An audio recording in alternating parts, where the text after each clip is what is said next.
여러분, 지금 시대는 불확실성으로 이제 가득한 그런 시대입니다.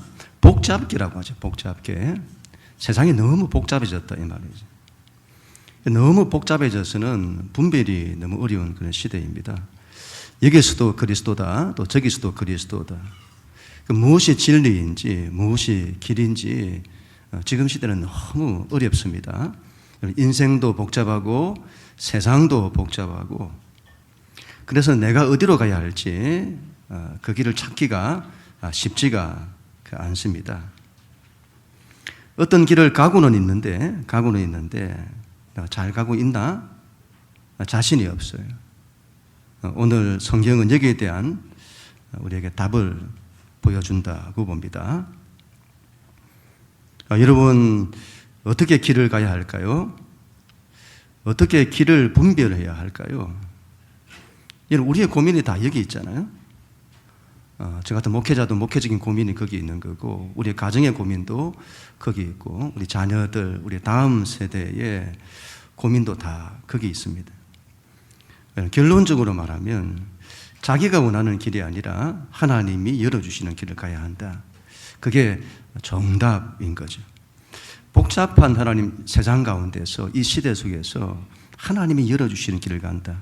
이게 여러분 가장 바른 길이고 가장 정답이 되겠습니다. 오늘 사건은 여러분 교회사에서 정말 중요한 사건입니다. 복음이 아시아를 넘어서 유럽으로 전파되어지는 놀라운 역사적 사건입니다. 이 일 이후에 세계 역사가 바뀌는 거예요. 그 길이, 그 새로운 길이 열리게 되는 겁니다. 바울이라는 사람이 내가 그렇게 하겠다고 해서 그렇게 간 그 길이 아니라 하나님이 열어주시는 길을 간 것입니다. 그랬더니 길이 열리고 하나님의 역사가 나타나고, 이게 이후에는 온 세상까지 바꾸는 놀라운 역사가 일어나게 된 것이죠. 오늘 바울 일행을 한번 보세요. 그들이 어떻게 길을 가나? 바울 일행을 한번 보세요. 우리 하나님 말씀 6절부터 9절까지 같이 한번 읽도록 하겠습니다. 6절부터 9절까지 시작.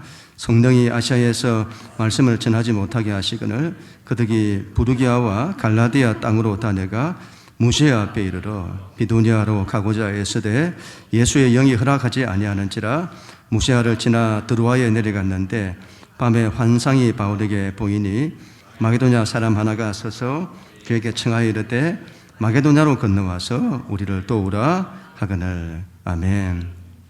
이런 바울이랑의 애초의 계획은 1차 선교 여행을 통해서 세웠던 교회들을 돌아보는 데 있었습니다. 교회들을 돌아보고 그 이후에 그 일이 마쳐지면 더 서쪽으로 가서는 에베소가 있는 아시아로 가서 복음을 전해야 되겠다. 그렇게 계획을 했던 것이죠. 이 계획이 얼마나 좋습니까?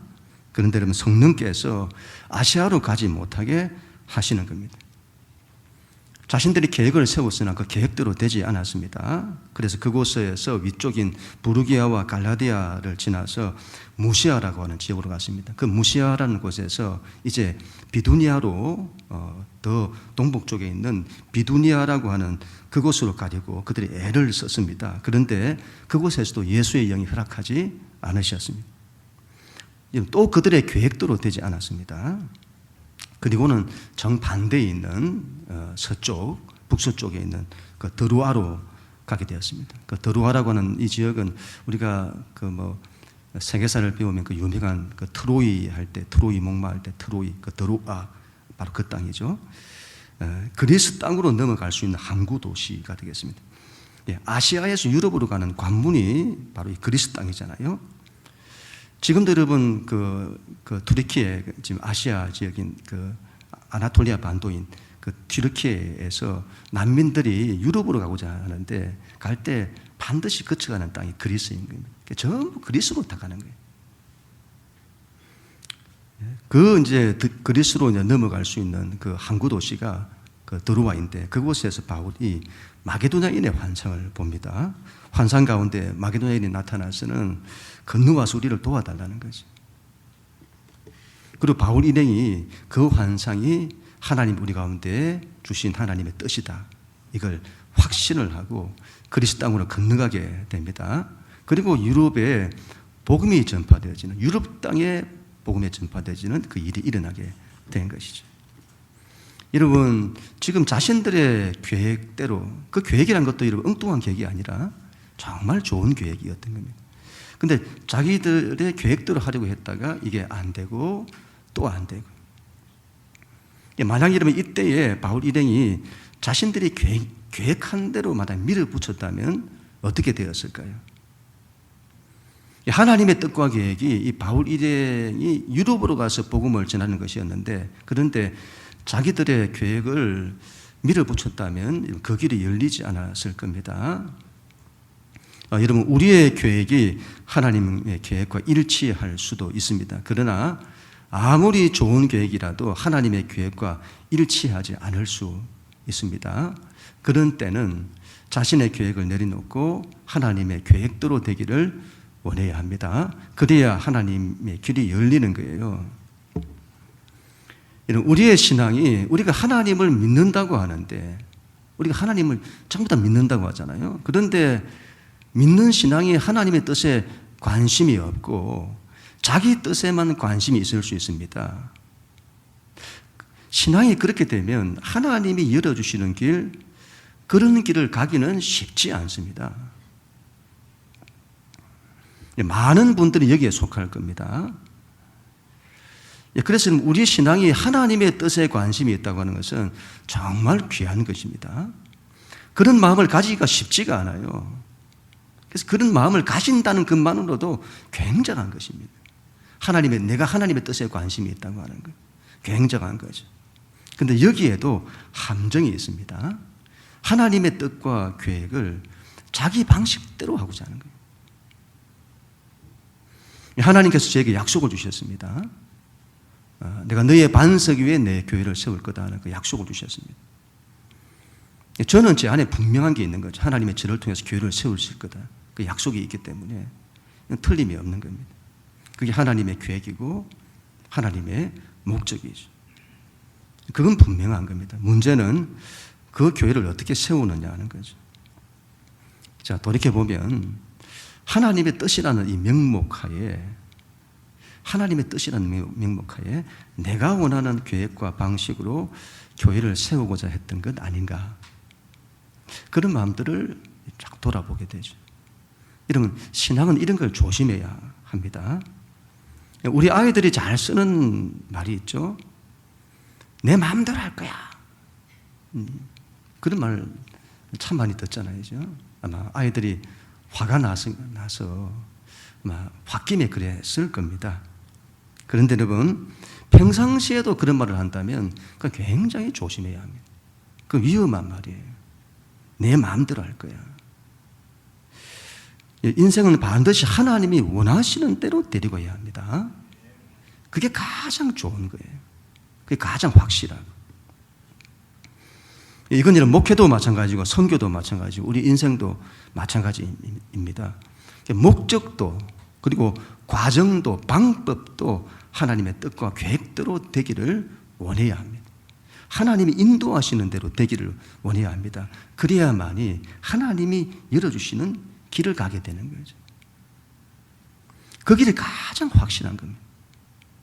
우리는 그런 길을 갈 수 있어야 되겠습니다. 그럼 우리 모두가 다 될 수 있기를 축복합니다.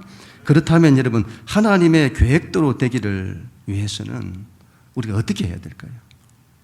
하나님의 계획대로 하나님 원하시는 길을 가고자 할 때는 어떻게 해야 될까요? 반드시 여러분 성령님의 인도하심을 받아야 합니다. 6절, 7절 말씀 다시 한번 읽습니다. 시작. 성령이 아시아에서 말씀을 전하지 못하게 하시거늘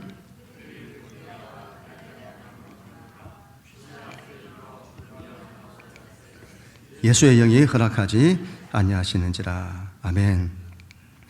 오늘 성경은 이렇게 말씀합니다. 성령이 아시아에서 말씀을 전하지 못하게 하셨다.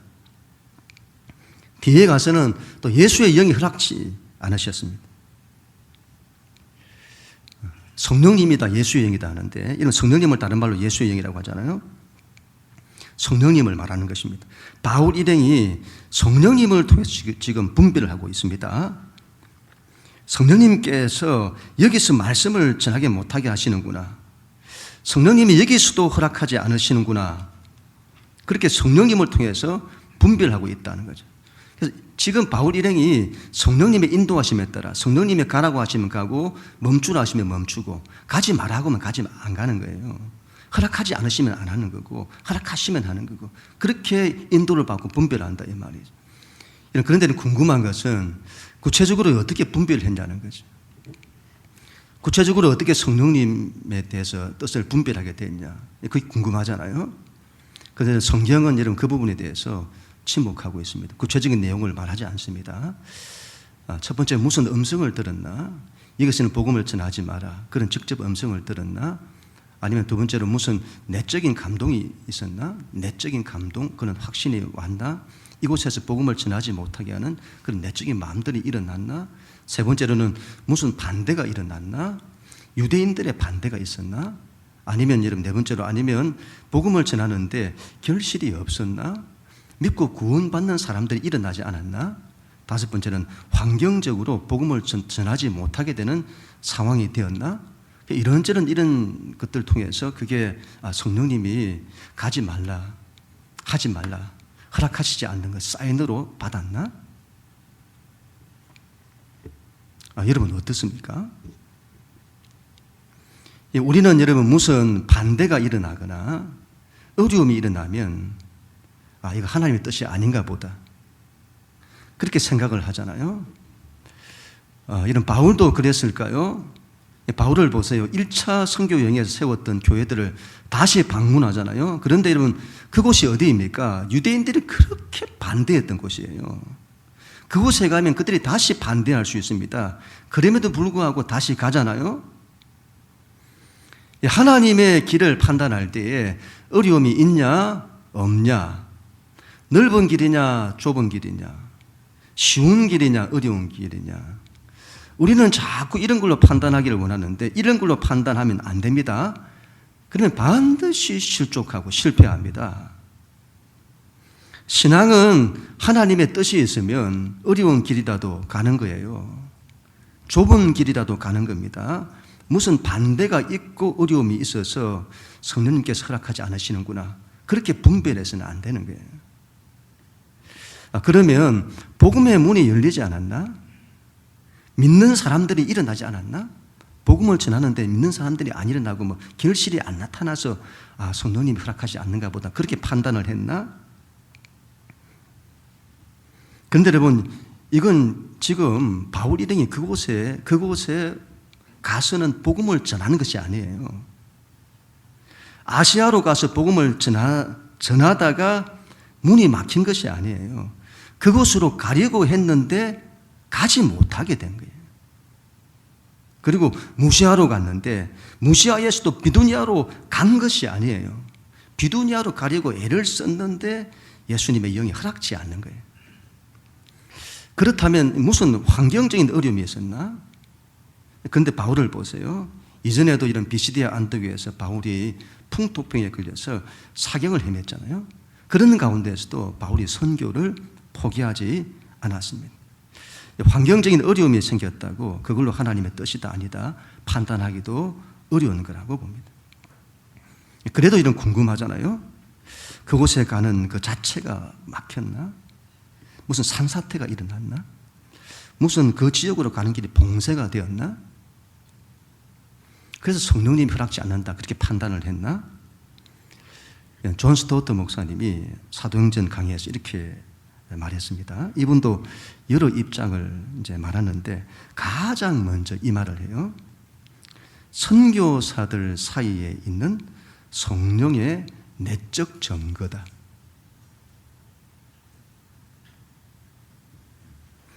제 개인적으로도 이게 아닌가 싶습니다.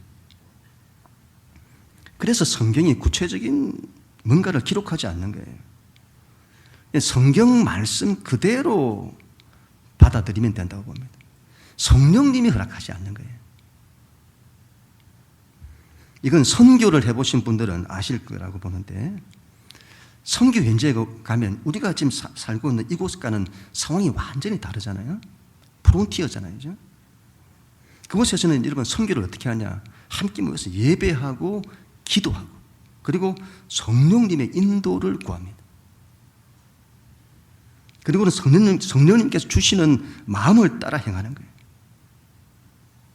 선교지에서는 이런 방식이 정말 필요한 거예요. 그렇게 본다면 성령님의 강력한 내적인 증거들, 이 선교팀들이 기도하는데 성령님께서 허락지 않는 거예요. 공통으로. 그들 전체, 여러분, 누구에게 허락하지 않았다 이 말이 아니에요. 3인칭인데 동사를 3인칭 복수형으로 썼어요. 그 팀 전체에게 그렇게 허락지 않았다 이 말이에요. 충분한 여러분 이게 된 가능성이 있는 거라고 봅니다. 바울이 여러분 3차 선교여행을 마치고 예루살렘으로 돌아갈 때도 그때 바울의 앞길에 환난과 결박이 기다리고 있다는 것을 다 알았습니다. 그런 환경적인 어려움이 있다는 것을 다 알았습니다. 그런데 그런 것들이 있으면 하나님의 뜻이 아닌가 보다 해서는 안 가는 게 맞는 건 아닐까요? 그런데 바울은 그런 걸로 분별하지 않습니다. 자기 앞에 어려움이 있냐 없냐 그걸로 분별하지 않아요. 그때 바울이 성령께서 나에게 말씀하셨다. 그곳에 가면 환난과 결박이 기다린다는 것을 말씀하셨다. 그러나 나는 성령에 매여서 예루살렘으로 간다. 성령께서 가라고 하신다. 내가 그 성령님께 내 마음이 붙들린 바 되었다.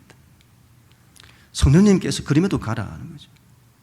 그때 바울의 유명한 고백이 나오잖아요. 나의 달려갈 길과 주 예수께 받은 사명, 은혜의 복음을 전가하는 일을 위하여는 나의 생명을 조금도 귀한 것으로 여기지 아니하노라. 바울이 여러분 환경을 보고 분별한 것이 아니에요. 성령님의 음성을 듣고 분별한 것입니다. 여러분 신앙은, 우리가 믿는 신앙은 하나님을 상대해야 합니다. 하나님이 가장 중요하고 그 하나님과의 씨름이 가장 중요합니다. 환경적인 것들이 중요하지 않다. 그걸로 분별하지 말라는 것이 아니에요. 그러나 가장 근본적이고 가장 중요한 것은 하나님입니다. 하나님.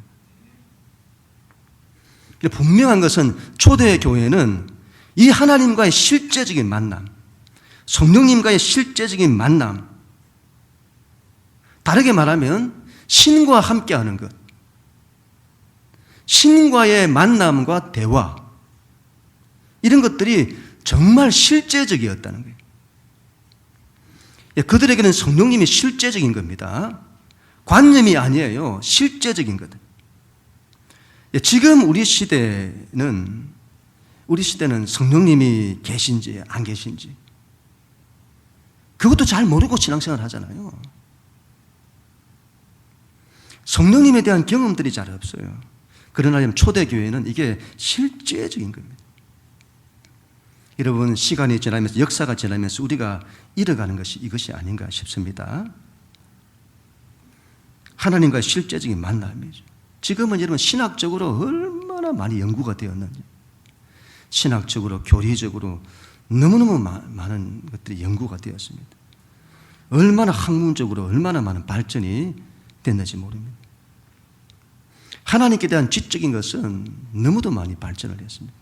문제는 하나님을 실제로 만나는 것은 잃어버리고 있는 거죠.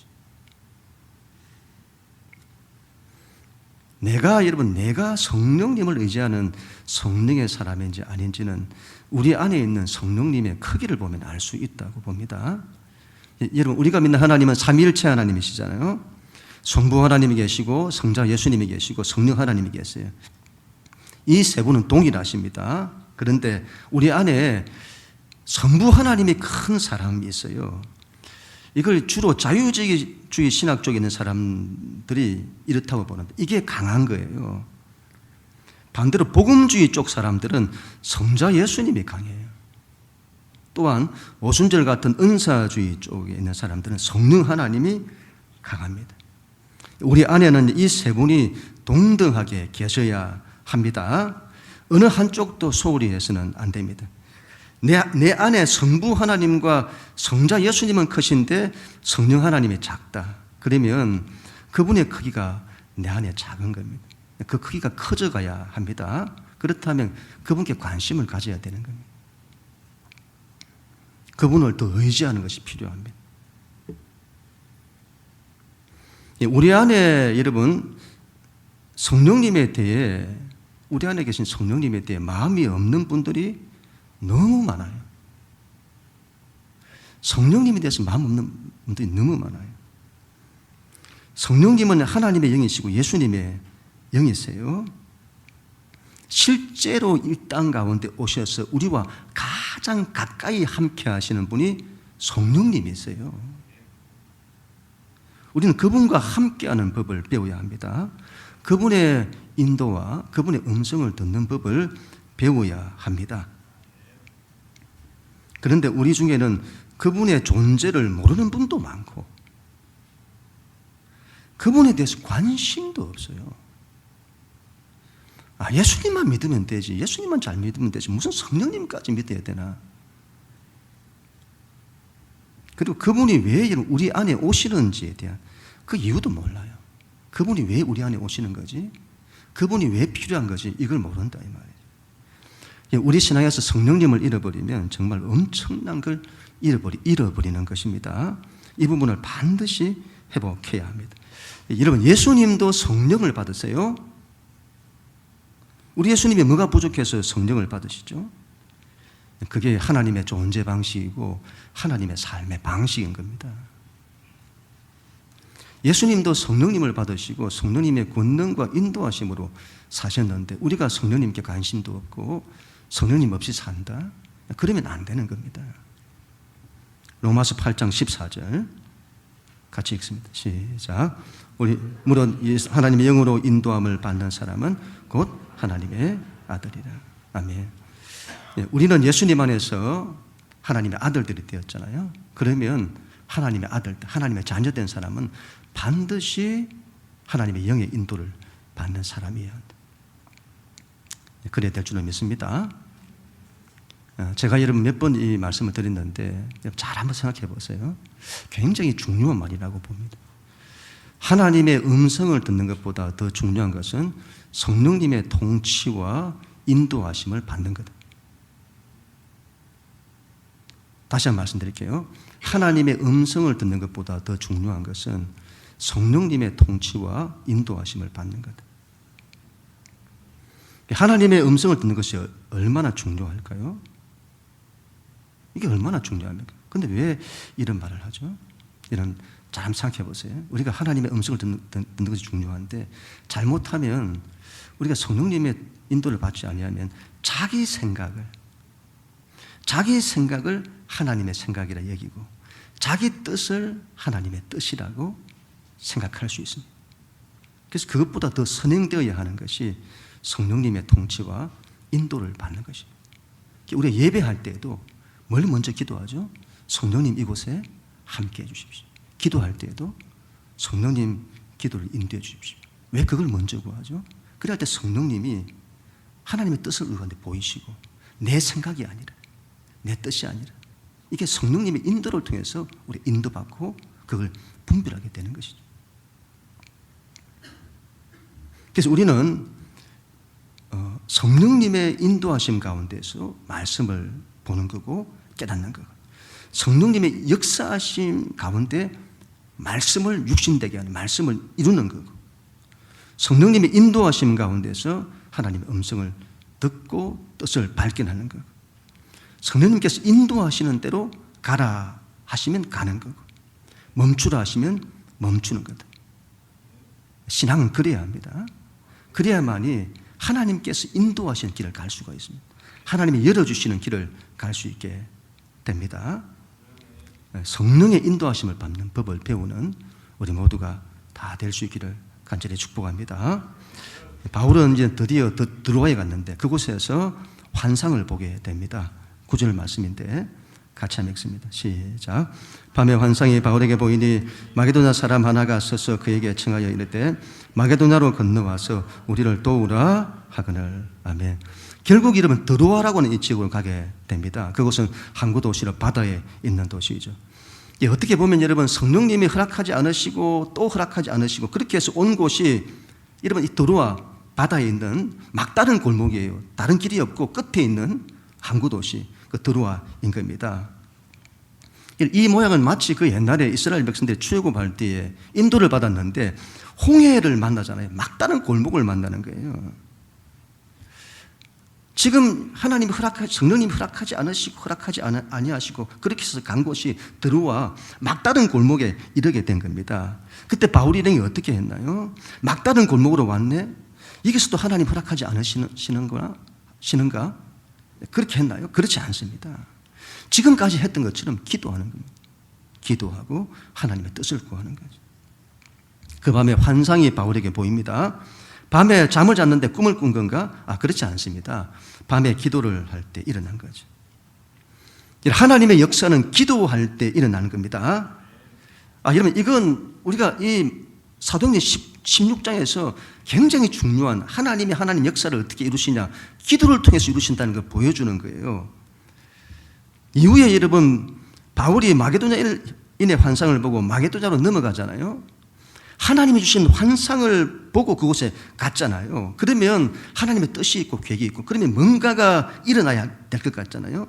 누군가가 사람이 그냥 가니까 기다리고 있고 뭔가 복음을 전하니까 막 놀라운 역사가 일어나고 그렇게 될 것 같잖아요. 이런 그렇지 않습니다. 며칠이 지나도록 아무런 일도 일어나지 않았습니다. 겨우 여러분 한 사람을 만나는데 옥감 장수인 루디아라는 한 여자를 만나게 되는데, 그 만남이 바울이 일행이 기도하러 가는 중에 만나게 되는 거예요. 기도할 때 하나님 역사가 일어나요. 이 다음 사건도 마찬가지고. 우리가 오늘 말씀에서 중요한 것은 첫 번째가 성령님의 인도를 받는 것이고, 두 번째는 그 성령님의 인도, 하나님의 역사, 인도하심은 기도를 통해서 일어난다는 거예요. 말씀하는 거예요. 안디옥 교회도 기도할 때 성령님의 음성을 듣고 바울과 바나바를 따로 세우고 파송하잖아요.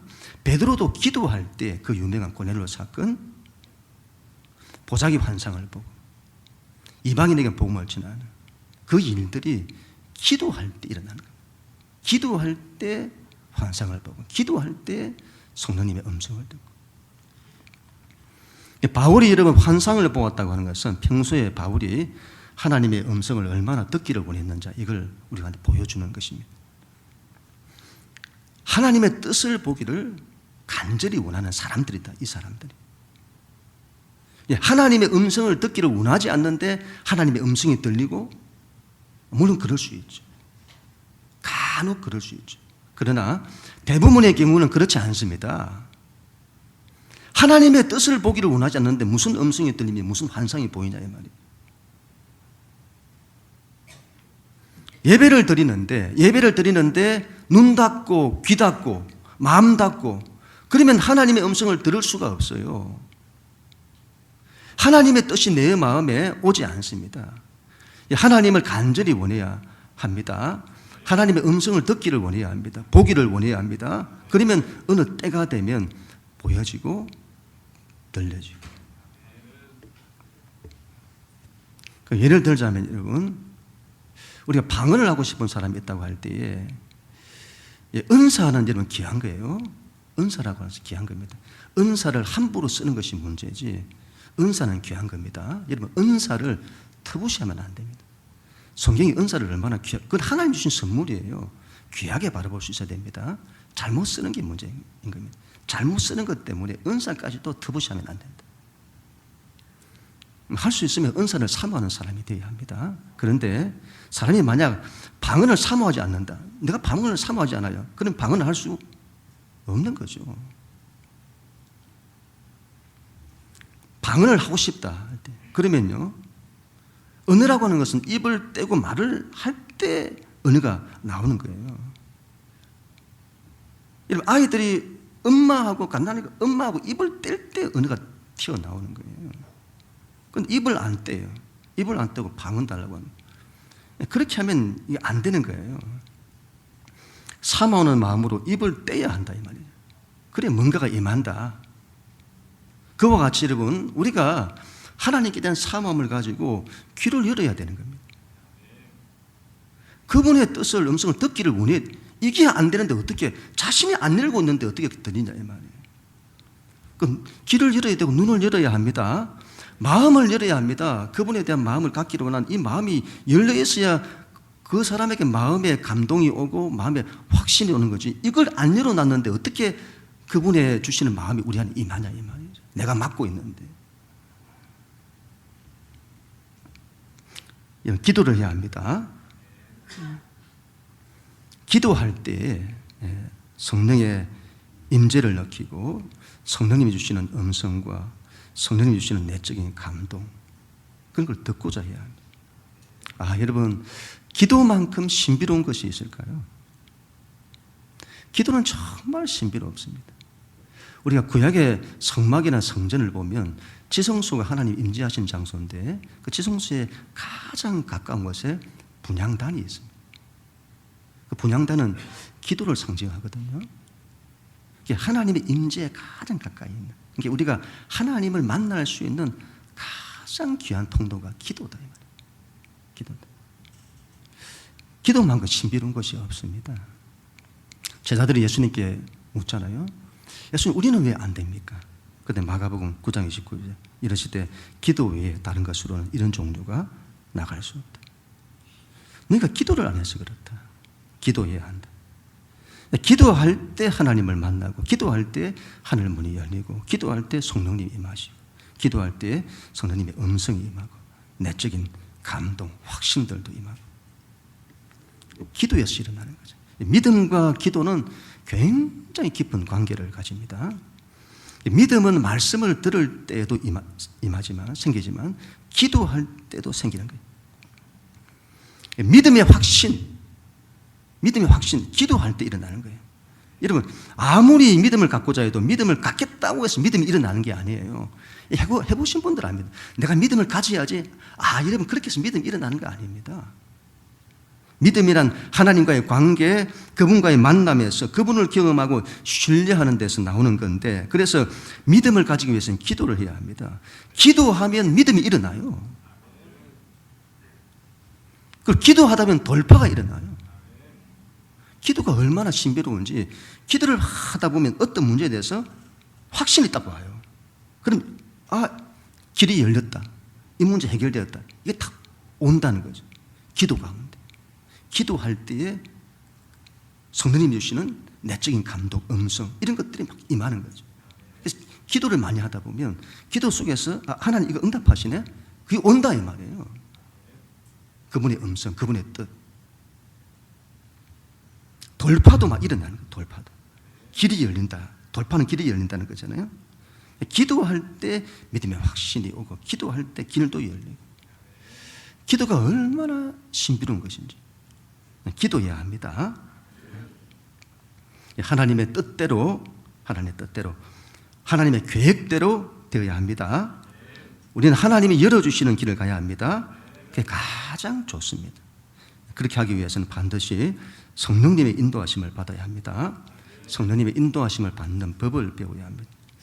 성령님보다 앞서지 않고, 요즘 제 목회 또 기도할 때 가장 큰 관심 가운데 하나가 성령님보다 앞서지 않게 해주십시오. 성령님이 인도하시는 대로 제가 하나님 가게 해주십시오.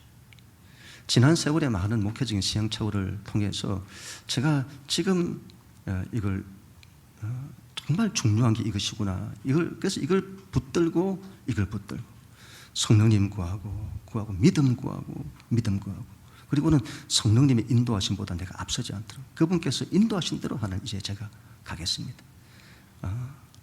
이거 제가 자신이 없어도 주님 원하시면 제가 하겠습니다. 근데 이거 제가 하고 싶도 주님 원하지 않으면 제가 안 가겠습니다. 요즘도 지금 제가 크게 두 가지를 가지고 크게 기도하는 부분이 있는데, 아직까지 여러분 가운데 제가 공개적으로 다 말씀드릴 수는 없지만 하나님의 뜻을 구하고 있습니다. 그래서 하나님, 제가 자신은 없습니다. 그러나 이게 정말 하나님 원하신다면 제가 순종하겠습니다. 이런 마음에서 그분보다 앞서지 않고 그분이 이끄시는 대로 가기를 원합니다. 그리야 할 때는 길이 열리게 되는 것입니다. 그는 우리 모두가 다 될 수 있기를 주님 이름으로 간절히 축원합니다.